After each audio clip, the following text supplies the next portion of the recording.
Atos 9. Enquanto isso, Saulo ainda respirava ameaças de morte contra os discípulos do Senhor.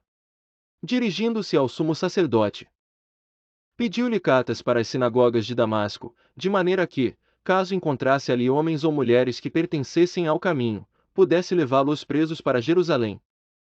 Em sua viagem, quando se aproximava de Damasco, de repente brilhou ao seu redor uma luz vinda do céu. Ele caiu por terra e ouviu uma voz que lhe dizia: Saulo, Saulo, por que você me persegue? Saulo perguntou: Quem és tu, Senhor? Ele respondeu: Eu sou Jesus, a quem você persegue. Levante-se, entre na cidade, alguém lhe dirá o que você deve fazer. Os homens que viajavam com Saulo pararam emudecidos, ouviam a voz mas não viam ninguém. Saulo levantou-se do chão, abrindo os olhos, não conseguia ver nada. E eles o levaram pela mão até Damasco. Por 3 dias ele esteve cego, não comeu nem bebeu. Em Damasco havia um discípulo chamado Ananias. O Senhor o chamou numa visão: Ananias. Eis-me aqui, Senhor, respondeu ele. O Senhor lhe disse: Vá à casa de Judas, na rua chamada Direita, e pergunte por um homem de Tarso chamado Saulo. Ele está orando. Numa visão viu um homem chamado Ananias chegar e impor-lhe as mãos para que voltasse a ver. Respondeu Ananias: Senhor, tenho ouvido muita coisa a respeito desse homem e de todo o mal que ele tem feito aos teus santos em Jerusalém. Ele chegou aqui com autorização dos chefes dos sacerdotes para prender todos os que invocam o teu nome. Mas o Senhor disse a Ananias: Vá. Este homem é meu instrumento escolhido para levar o meu nome perante os gentios e seus reis, e perante o povo de Israel. Mostrarei a ele o quanto deve sofrer pelo meu nome. Então Ananias foi, entrou na casa, impôs as mãos sobre Saulo e disse: Irmão Saulo, o Senhor Jesus, que lhe apareceu no caminho por onde você vinha, enviou-me para que você volte a ver e seja cheio do Espírito Santo. Imediatamente, algo como escamas caiu dos olhos de Saulo e ele passou a ver novamente. Levantando-se, foi batizado. E, depois de comer, recuperou as forças. Saulo passou vários dias com os discípulos em Damasco. Logo começou a pregar nas sinagogas que Jesus é o Filho de Deus. Todos os que o ouviam ficavam perplexos e perguntavam: Não é ele o homem que procurava destruir em Jerusalém aqueles que invocam este nome? E não veio para cá justamente para levá-los presos aos chefes dos sacerdotes. Todavia, Saulo se fortalecia cada vez mais e confundia os judeus que viviam em Damasco, demonstrando que Jesus é o Cristo. Decorridos muitos dias, os judeus decidiram de comum acordo matá-lo.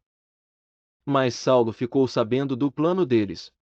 Dia e noite eles vigiavam as portas da cidade a fim de matá-lo. Mas os seus discípulos o levaram de noite e o fizeram descer num cesto, através de uma abertura na muralha. Quando chegou a Jerusalém, tentou reunir-se aos discípulos, mas todos estavam com medo dele, não acreditando que fosse realmente um discípulo.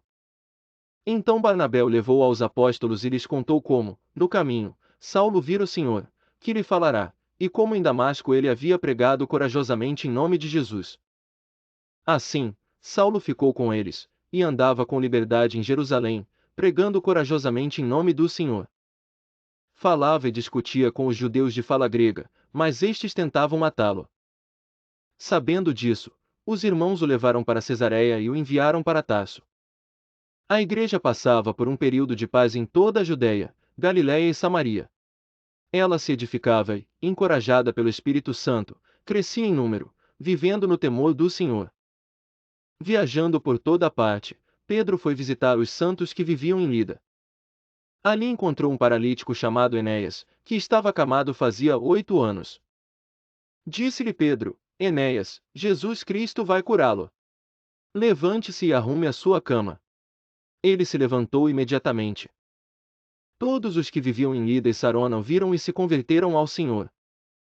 Em Jope havia uma discípula chamada Tabita, que em grego é Dorcas, que se dedicava a praticar boas obras e dar esmolas. Naqueles dias ela ficou doente e morreu, e seu corpo foi lavado e colocado num quarto do andar superior. Lida ficava perto de Jope, e quando os discípulos ouviram falar que Pedro estava em Lida, mandaram-lhe 2 homens dizer-lhe: Não se demore em vir até nós. Pedro foi com eles e, quando chegou, foi levado para o quarto do andar superior. Todas as viúvas o rodearam, chorando e mostrando-lhe os vestidos e outras roupas que Docas tinha feito quando ainda estava com elas. Pedro mandou que todos saíssem do quarto, depois, ajoelhou-se e orou. Voltando-se para a mulher morta, disse: Tabita, levante-se. Ela abriu os olhos e, vendo Pedro, sentou-se. Tomando-a pela mão, ajudou-a a pôr-se de pé. Então, chamando os santos e as viúvas, apresentou-a viva. Este fato se tornou conhecido em toda a cidade de Jope, e muitos creram no Senhor. Pedro ficou em Jope durante algum tempo, com um curtidor de couro chamado Simão.